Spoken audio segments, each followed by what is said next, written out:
السلام عليكم ورحمة الله وبركاته. معاكم المصري فيديو جديد. النهاردة هنعمل بطاطس تحفة جدا وأفضل من المطاعم وبدون ولا نقطة زيت وصحية جدا. تقدر تعملها في الفرن أو في القلاية الهوائية.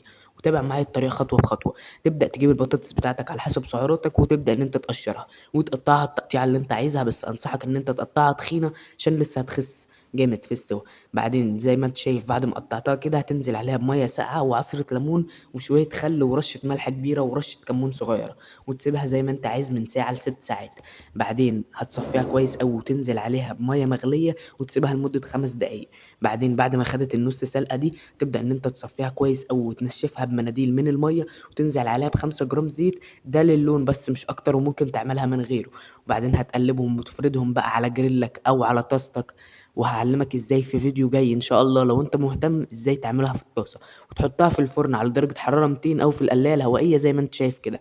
وبس كده، ده هيبقى شكلها بعد السوا. هتحط عليها معلقة من بهارات البطاطس اللي هكتبها لك في اول تعليق. ولو فاكر ان احنا كده خلصنا، فاحنا لسه مخلصناش يا معلم. هتنزل عليها ب50 جرام موتزاريلا لايت وتدخلها الميكروويف 5 دقايق، وبس كده هيبقى معاك المنظر الجامد. وبجد البطاطس هي افضل كارب ممكن تاخده معاك في الدايت، واعتمد الوصفة دي معاك يا معلم. والسلام عليكم ورحمة الله وبركاته.